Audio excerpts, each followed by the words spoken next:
Colorado at Nebraska. Another sold-out game there in Nebraska. I don't know how many in a row it is, a bajillion now. Hello there, Nebraska fans. You are probably pretty new to the First and Long College Football Show. Probably here because you watched our deep dive there early in the season, in the spring, or excuse me, late in the off season, I guess I should say. Um, Now it's your time to be in one of the big game slots, right? We've got Colorado coming to town after what was a really entertaining game last year. Maybe not so entertaining if you're a Nebraska fan, as of the outcome didn't go the way you wanted it to. But um, have no fear, your opportunity for success is here at Nebraska. Nebraska is a 7-point favorite in this game, Mason. Over set at 57.5, so Vegas sees it being some scoring going back and forth here. Um, let's start with Colorado because eh, here's how I kind of feel about Colorado at this point. It's a lot of the same as what we saw last year, Mason. It's Hmm. it's a elite quarterback, it's elite wide receivers, it's a below average offensive line, which results in a below average run game, right? Kind of a one trick pony it seems on offense for this offense. Now it's a hell of a trick pony, right? I like that pony. I like some of these wide receivers. They're really good, really good. Travis Hunter is one of the best wide receivers in the country, in my opinion, and I think that's where he kind of excels at that wide receiver position. But he'll be playing both ways. Um, but the offensive line just ain't going to get it done, man. I mean, it's just not getting it done. Um, this is a perfect opportunity for Nebraska to run the football as well because the defensive line is not getting it done for Colorado either. Now, are they improved a little bit? Maybe a little. Big long run there. Sorry, watching some football while we're doing this video, but um, this is a really good opportunity for Nebraska to be able to line up, run the football, and have some success because I don't think the lines of scrimmage are going to be able to hold up for Colorado in this football game. I'm just going to be forthcoming with you right now. It seems like a lot of the same problems and not problems that you're going to be able to just snap your fingers and fix. You're not getting, Colorado's not getting a bunch of 5-star offensive linemen to come hang out. They do have a really good left tackle, but he's a freshman, right? He's a freshman, and I think he's going to be a good one, but too young, man. There's a learning curve in college football, and I think Nebraska is a certainly improved team this year. Um, Dylan Rayola is a lot of the reason for that, honestly, Mason. In my opinion, Nebraska had a really hard time at quarterback. I mean, they got a huge upgrade, even with him being a young guy. They got a huge upgrade. Um, the quarterbacks last year for Nebraska threw more interceptions than touchdowns. And Yeah. then your quarterback, one of your quarterbacks, Harbaugh, whatever his name is, the one that starts with an H, he was like your leading rusher last year.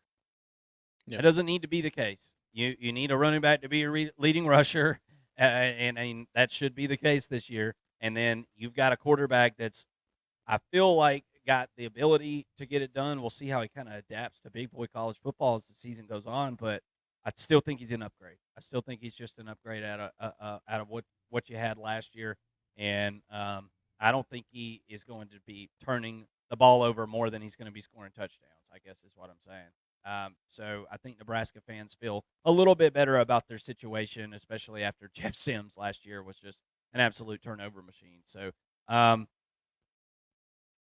can Nebraska slow down these wide receivers of Colorado is a question I've got. And can Colorado get a turnover on defense? Those are some questions that I've got that are going to kind of go a long way in deciding this football game. What's your outlook on this thing, Mason? We've talked this weekend about Colorado in person, and I feel like we're in agreement that it's a lot of the same stuff going on for Colorado, man, just in a different year. Yeah, I mean, my initial look at the line here, with Nebraska at -7, I think is pretty fair. I was expecting it to be more in Colorado's favor. I was hoping I could get a bet in early, with maybe Vegas leaning a little bit heavier towards Colorado, but But ultimately, I think that this is a Nebraska team that looks a lot better than it did last year, even though we've only seen 1 week against a no-name opponent in UTEP.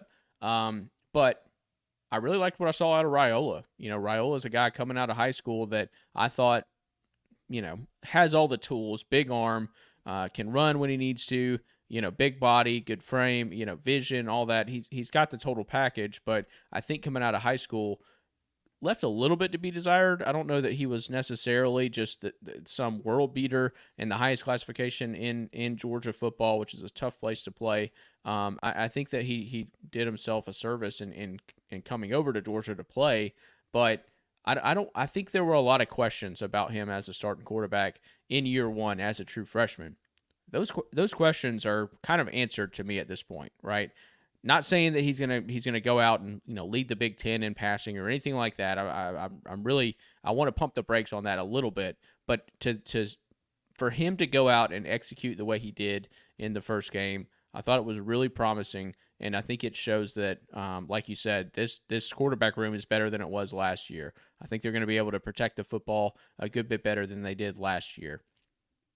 Now, how the offensive line does throughout the season, that's a big question mark for me. I expect them to get better as the season goes on.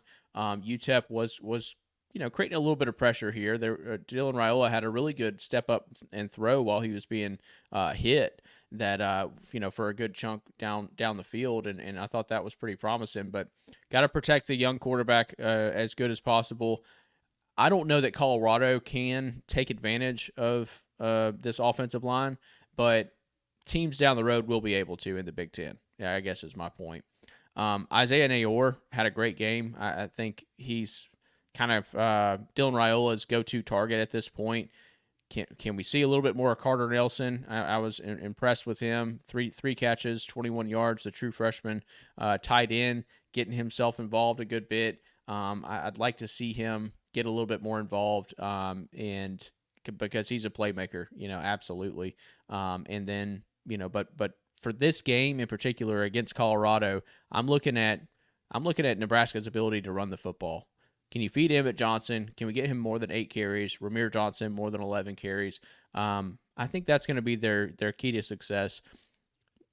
Colorado is better on the secondary than they are up front, which if you don't have a defensive line, you don't really have a secondary. Like let's make that point first. If you're not getting a pass rush up front and given even a true freshman quarterback like Dylan Raiola 5-6 seconds to process things, he's going to make you pay at some point, right? So that could end up being the case here. But I know that Colorado did go out and get some dudes on the defensive line. I think that maybe the jury's still out a little bit on this Colorado defense, right? I do think that they're improved from where they were last year, but can they take really a loss? I'm going to call it a loss from last week, because to win by 5 points against North Dakota State, that's not great. It was a really close game. Probably should have lost the game. Can you take that and learn from it if you're Colorado as a defense, as an offense as well? Can you build on that, because you've got a lot of new players? To me, this week is so pivotal for Colorado.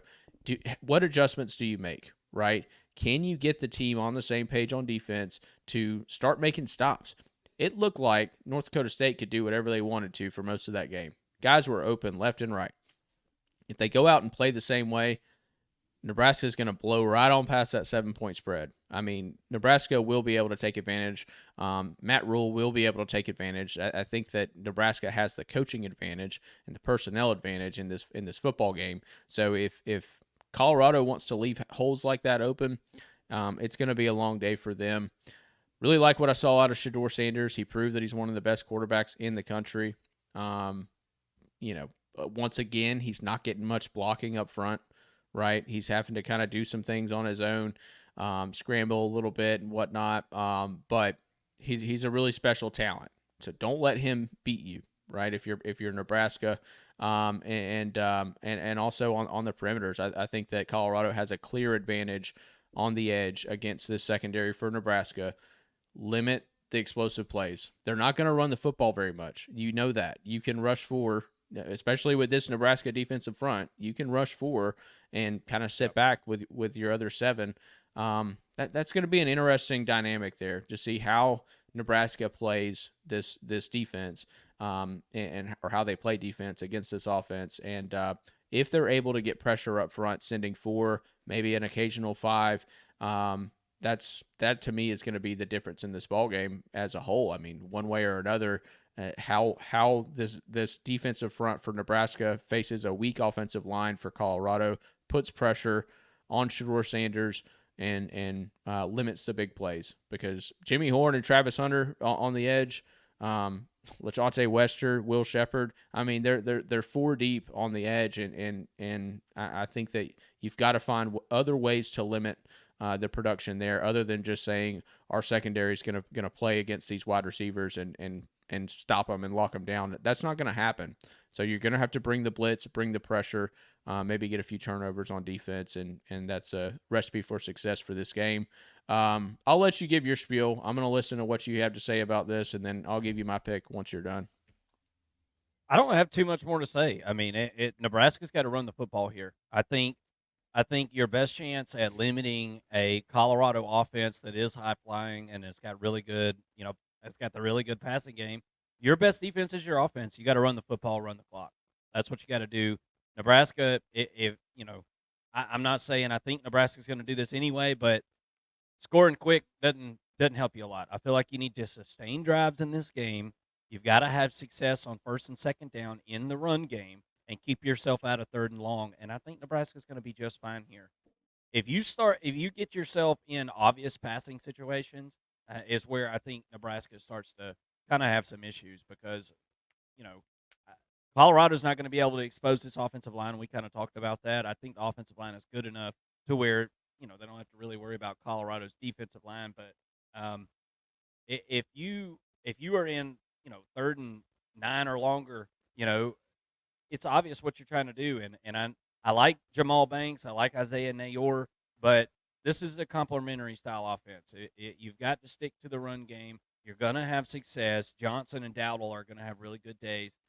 So I'm looking forward to seeing Nebraska being able to run the football. And it's very simple for Colorado, Mason. They got to get turnovers. That's how they won this game last year. If Colorado wants to win this football game, they're going to have to make Nebraska turn the ball over and make Nebraska have amnesia, right? And say, oh my gosh, we're doing this again. I feel like is this a bad dream? Like you got to repeat what happened last year to have that same type of success. I think if you're Colorado, so I don't know that I actually bet on this one this week. We'll have to see how the week goes on and how I kind of feel about it. But as of right now, I mean, I'm not picking Colorado plus the points here. I'm taking Nebraska to cover -7. If I'm more interested in the over under on this one, and I feel like the over is going to hit. Um, the one way that I see Nebraska could counter all this and kind of throw all this in the blender, everything I just said, is if they sack the quarterback. I feel like that's like the one key thing that you know, and it's very possible, dude. With this offensive line, Nebraska gets on one. I would say that there's less questions in the defense than there is on the offense for Nebraska at this point. You've got more returning starters anyway. You know what can you get after the quarterback? This was the Yeah. most sacked quarterback in all of the country last year, in Shedeur Sanders. Can you get 3 sacks on him? If you can get 3 sacks, 4 sacks it's very possible that happened. The Colorado gave that many up many times last year. That's, I think, an X factor. And if Nebraska is going to cover the spread and exceed the spread, I think that's part of their game as well. So that's kind of where I stand on this one. Yeah, I'm 100% in agreement. That's the matchup to watch. Like I said, if Nebraska can get to that probably 4 sack number, I think that they're going to win and cover. And Yeah, I think if I had to lean, I would go towards Nebraska winning and covering. But I do think this is going to be a competitive match. And I really feel like we're going to know a lot about each of these teams from this matchup. Moving forward, we're early on. We're getting a good matchup. I think that these are two teams that I think as college football fans, we're super intrigued in understanding kind of what the Colorado experiment is going to look like with Sanders, with Deion Sanders, and then Nebraska. Can they kind of get back to a blue blood in college football under Matt Rule? Seems like he's got a lot of momentum. Which way are these teams going to go? Right. That's kind of where we're at. Their season's still in front of them, win or lose. But I think as a measuring stick, this game is one of the best that we've got this week, for both of these programs. I think we're going to learn a lot from each of these programs in this game. But give me Nebraska and the points, and give me I'm going to say give me the over here as well. I think it could be a shootout. I could easily see this one being 35-31 or something like that, Mason. I really could. I don't think this is going to be some kind of defensive showing.